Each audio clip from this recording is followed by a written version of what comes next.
Hello everyone, I am K. Devavani, Assistant Professor of Microbiology from Government Degree College for Women, Nalgonda. Today I am going to present a topic on phagocytosis.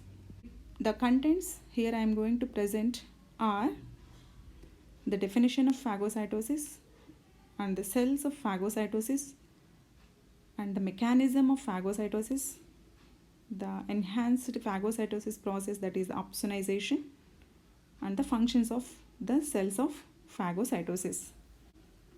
Phagocytosis. It is derived from Greek phagein, that means to eat. Cytos means cell. Osis means it is a process. So the meaning clearly explains that the process used by the cells to eat the foreign particles or dead cells or any harmful particles which are injurious to the host. The process is called phagocytosis. Here it is a process of eating here in the form of engulfment and digesting in the form of destruction of those harmful particles, which particularly are bacteria, dead tissue, and any other foreign particles by the cells. The process of killing by engulfing is simply termed as a phagocytosis process. So the phagocytosis is carried out by the cells. Those cells are involved in this phagocytosis process are called as phagocytes. The cells involved in the phagocytosis process are called as phagocytes. The phagocytes are first discovered by Elie Metchnikoff in 1883, and he described these phagocytes as two types: microphages and macrophages. Microphages and macrophages. Microphages here are neutrophils. Neutrophils are considered to be microphages, and macrophages here macrophages. Let us see the structures of these cells which are involved in the phagocytosis process. So first one is neutrophils.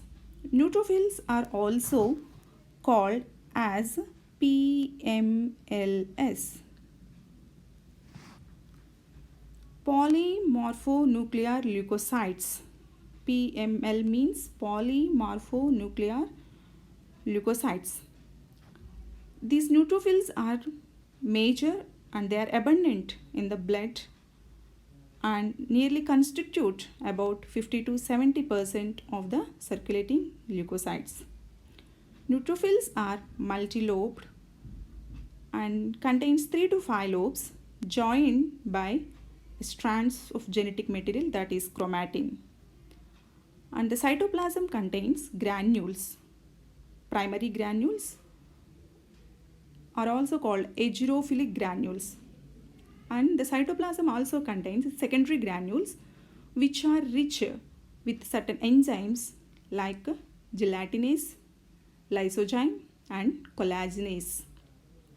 They originate, all these phagocytes, they originate from the myeloid progenitor cells during hematopoiesis.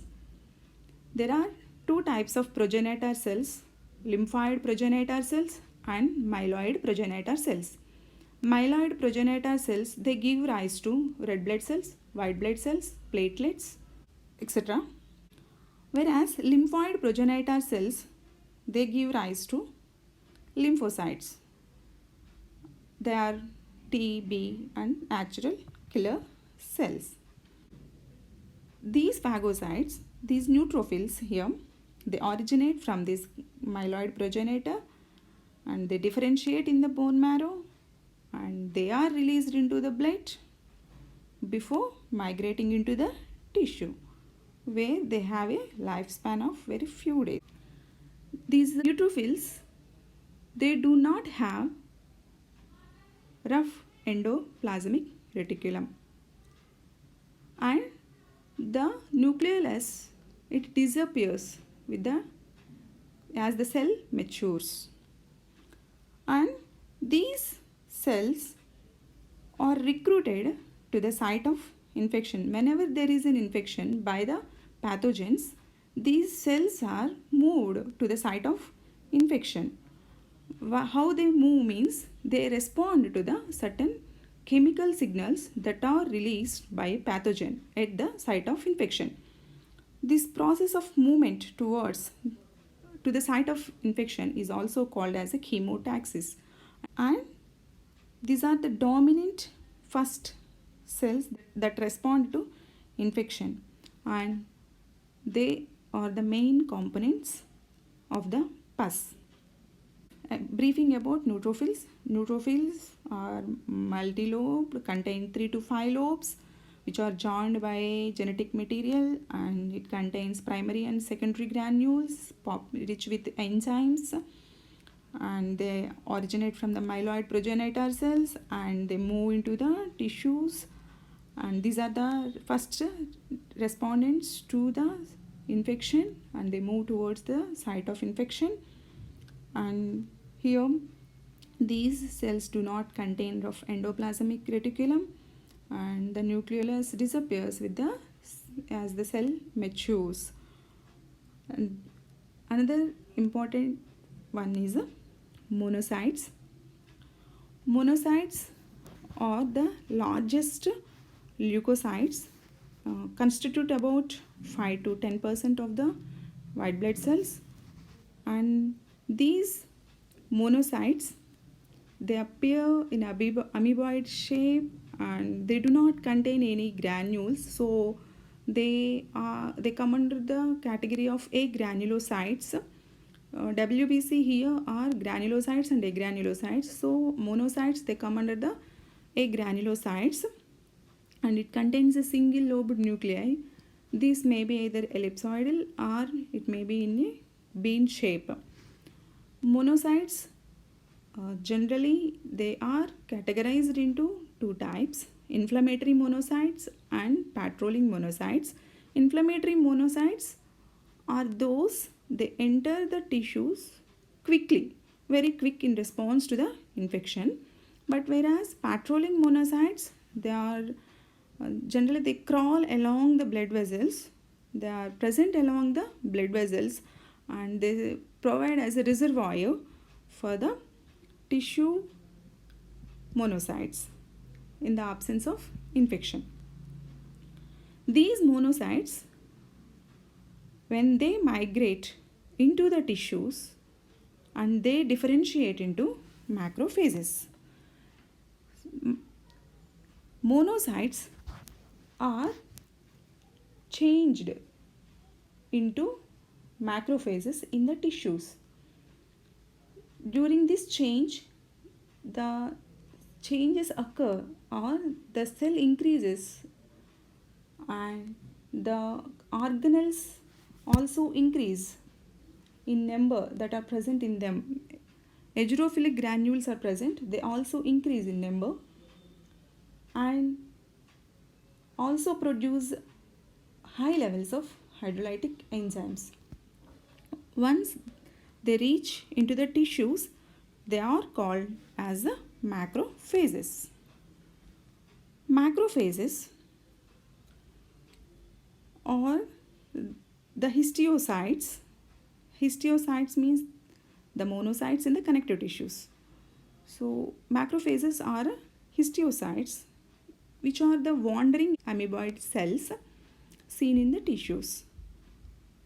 These monocytes and macrophages, they are also originated from the myeloid progenitor cells. The major function of macrophages here is antigen presenting cells, are also antigen processing cell. So here APC, antigen presenting cells or antigen processing cells. What is the meaning for antigen presentation or antigen processing? These cells, they capture the antigen and they process it and they make it into smaller fragments during the phagocytosis process, and these fragments are now called as antigenic peptides, and these antigenic peptides are presented onto the surface of the membrane along with the MHC that is present on its surface. Major histocompatibility, MHC2. Why? Because when the antigenic peptides are presented with MHC2, then only they are recognized by the T cells. For the activation of T cells, the antigenic peptides should be presented with the MHC2. So that processing is called as the antigen processing or antigen presentation. So the major role of macrophages here is phagocytosis and the antigenic processing. The resting macrophages need to be activated for the phagocytosis. After reaching into the different tissues, they are named differently, like the macrophages that are present in the connective tissue are called as histiocytes, and the macrophages that are present in the bone are called as osteoclasts, and the macrophages that are present in the central nervous system or brain is called as microglial cells. The macrophages in the lungs are termed as alveolar macrophages. The macrophages in the liver are Kupffer cells, and in the kidney they are called as mesangial cells. So they have different names based on the different presence in the different tissues or organs. The major function of macrophages here is phagocytosis, able to engulf the foreign particles and internalize them, and the second one is antigen presentation, and the third one is production of cytokines, particularly IL-1. So macrophages, they serve the bridge between the innate and adaptive immune response. Innate immune response is non-specific immune response, generally acquired from the birth, but adaptive immune response is a specific immune response. So for these two immune responses, the macrophages serves as a bridge. It is the connecting link between these two immune responses. Macrophages are the first line defense mechanisms for the infections and the caused by the microorganisms. Now the last one is the dendritic cells. First described by Ralph Steinman in 1970, and he received the Nobel Prize for it.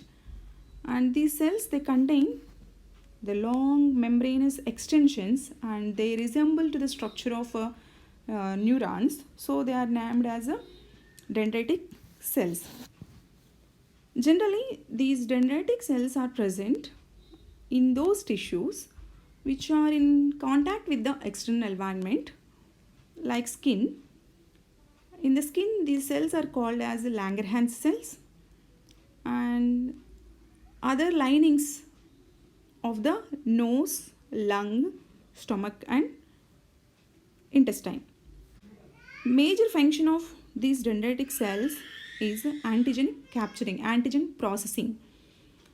These cells, they capture the antigen at one location and they present this antigen at another location is by means of three ways. That is, one is phagocytosis and the second one is pinocytosis. Pinocytosis means engulfing a fluid liquid, and receptor mediated endocytosis. By means of these three ways, the dendritic cells process the antigen and present this to the T cells. The immature dendritic cells are also called as wheeled cells.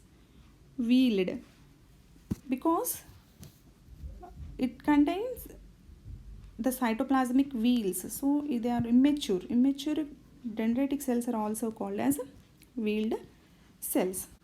So these are all the cells.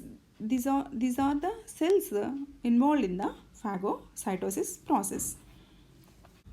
So let us move on to the mechanism of phagocytosis. How these cells, they engulf and they kill the foreign particles or the bacteria or any harmful particles. So it includes steps. They are, first one is here the chemotaxis, and the second one is ingestion, third one is the formation of phagosome, and fourth one is the phagolysosome formation and the digestion, and it is followed by the exocytosis.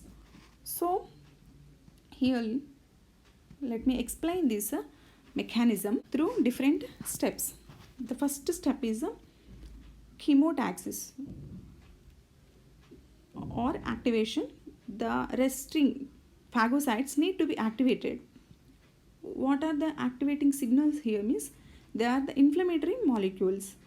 They are the molecules of microorganisms, cell surface structures that trigger that activate these resting phagocytes. Those cell surface structures generally are the proteins or the capsules or the murine or so on. So these inflammatory molecules, they activate the resting phagocytes which are in rest, and now they gain the ability to enter into the tissues towards the site of infection. Based on those signaling molecules, inflammatory molecules, macrophages are these neutrophils, they move to the site of infection. That process of movement of these phagocytes towards these chemical molecules, that movement is called as a chemotaxis. Chemotaxis is the movement of phagocytes towards the chemotaxins. What are chemotaxins? Here they are the inflammatory molecules produced by the bacterial products or the injured tissue. The second step here, now they reach to the site of infection. Now these leukocytes, they leave the capillaries and they need to enter into the tissues. So for that purpose, they take up the marginal positions of the blood vessels and they stick on to the venules of them, and they roll along with the vessel wall, and this is called as an adhesion. Now they begin to move out of the blood vessel here. They produce an enzyme, collagenase, to digest the membrane where they attached, and by means of this enzyme, they from that place they come out of the venules. Now the phagocytes, they should recognize the pathogens. So for this recognition, the phagocytes recognize the specific conserved motifs which are present on the microbes, bacteria, fungi, parasites. They recognize the conserved motifs. Those conserved motifs are called as PAMPs.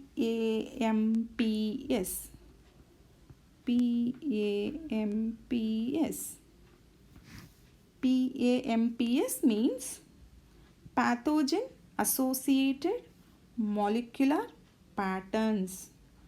Pathogen associated molecular patterns. So after coming out of the vessels, they, to recognize and to bind to the microbes, they recognize a conserved motif that is present on the surface of the microbe, that is called as a pathogen associated molecular patterns. These PAMPs, now they bind to the phagocytes. So the receptors that are present on the phagocytes, now the receptors that are present on the phagocytes are called as PRRs. it is a microbe or any harmful particle, foreign particle. This it should bind to the macrophage. The receptors that are present in the macrophages are the phagocytes are called as PRRS, whereas on the microbe it has PAMPS.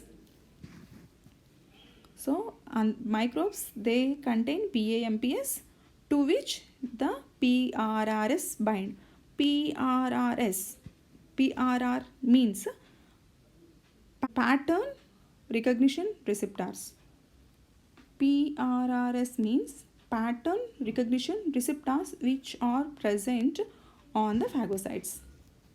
This is one mechanism of binding the phagocytes to the microbes. Phagocytes are also get activated by the antibodies and the complement proteins, because the phagocytes they have the receptors for the binding to the immunoglobulins or the antibodies and to the complement proteins. This process is called as opsonization. If the antibodies or complement is involved to bind to the macrophages or the phagocytes, then that process is called as opsonization. So opsonization is again, it is derived from Greek word. Opsonization means it is tasty. Like this, now the microorganisms and the phagocytes are recognized by their receptors and they are bound to each other. Now the third step, that is a endocytosis process. This binding of microbe to the phagocytes by this PRR, pattern recognition receptor, or the opsonins, they activate the pathway, they activate the signaling pathway that trigger the actin polymerization. This polymerization in turn results the extensions from the membrane in the form of pseudopodia like around the microbe, and it forms like a structure that phagocytic vesicle. It forms it's a vesicle structure, vesicular structure. Binding of microbe to phagocytes by PRRs, pattern recognition receptors, or the opsonins, they activate the signaling pathway that trigger the actin polymerization. This actin polymerization that leads to the membrane extensions and form a vesicle around the microorganism. This and that is taken inside, internalized. Now that structure of vesicle, phagocytic vesicle, is called as a phagosome. Now the phagosome, it fuses with the lysosomes that are present in these phagocytic cells, and the granules in the neutrophils, they are the granules, they fuse with them and form a structure that is called as a phagolysosome. Now the phagosomes, they fuse with the lysosomes. It forms a structure that is called phagolysosome. Here in this phagolysosome, antigens or these foreign particles will be digested or they are fragmented by following any one of the, because they contain antimicrobial agents. Those antimicrobial agents may be proteins or peptides, defensins and cathalycidins, or contain the agents low pH. They contain low pH and acid activated hydrolytic enzymes such as lysozyme and proteases, and also contain some specialized molecules that mediate the oxidative attack. So phagolysosome contains antimicrobial agents that may be of antimicrobial proteins and that can activate the enzymes with the low acid conditions, and specialized molecules that can mediate the oxidative attack. So here in this phagolysosome, the pathogens or the foreign particles are killed. That killing is follows either by means of two ways. One is lipases, nucleases, lysozymes, which are present in these lysosomes, or they make it into fragment, they kill it. Another way is oxidative attack, which is highly toxic because in this oxidative attack, reactive oxygen species means here ROS. Another one is RNS. Reactive nitrogen species will be generated.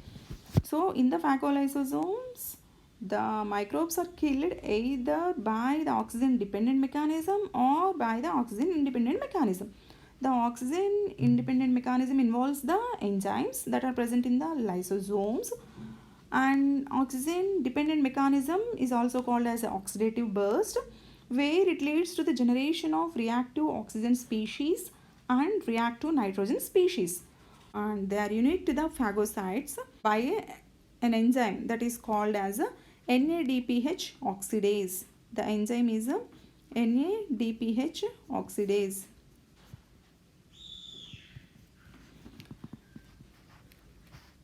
So, reactive oxygen species generated by the phagocytes activates an enzyme that is NADPH oxidase. This enzyme, once it is activated, it converts the oxygen into superoxide radicals. Here again, the superoxide radicals are converted into hydrogen peroxide by the enzyme superoxide dismutase, and also this enzyme produces another reactive oxygen species, finally, which are highly toxic to the microorganism, and finally kill it. Another one is reactive nitrogen species. They are generated by the transcriptional activation of a gene, means it is an inducible gene, so that is activated for the enzyme. That enzyme is a nitric oxide synthase, that is also called as a INOS. I means inducible nitric oxide synthase. So this enzyme now produces NO, that is the nitric oxide, which is a potent antimicrobial agent. So by means of these two processes and two ways, the microorganisms or the antigens are killed and they are fragmented here in the phagolysosome. So now this is partially digested, and digested microbe, now that leads to a residual body and indigestible material. The residual body here it contains indigestible material. That material is released outside by the process of exocytosis. So this is the whole mechanism of phagocytosis by the phagocytes. So the different steps here is, first one is chemotaxis, movement of phagocytes towards the site of infection, and here after reaching to the site of infection, they recognize the receptors, PRRS, pattern recognition receptors. So once they are bound, that leads to the activation of signaling pathway, leads to the polymerization of actin.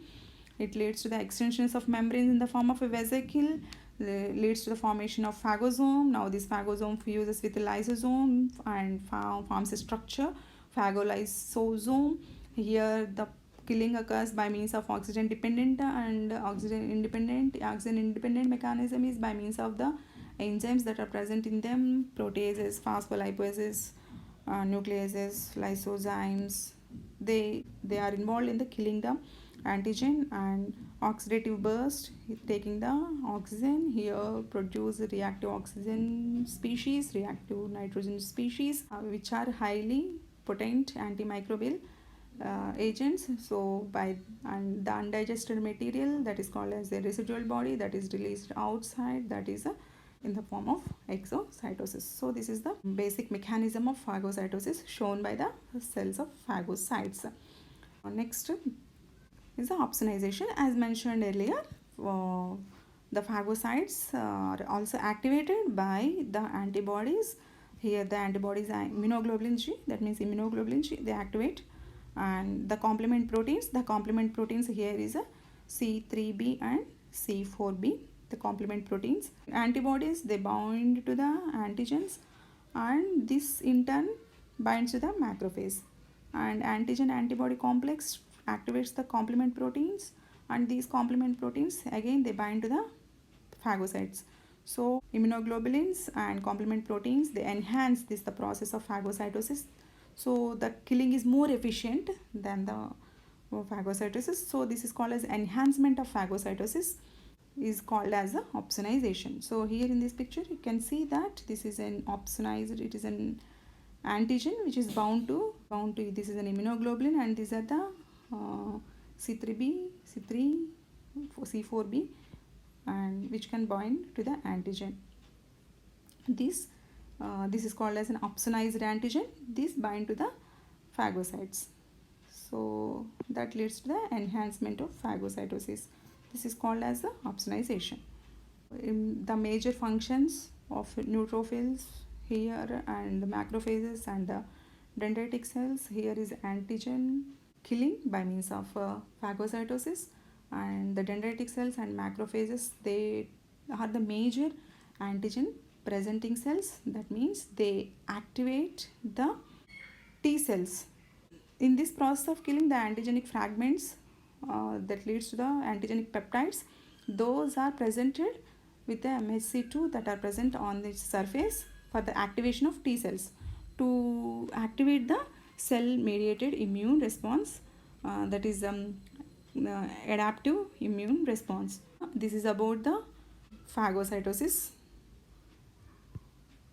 in brief, and the phagocytes which are involved in the phagocytosis process.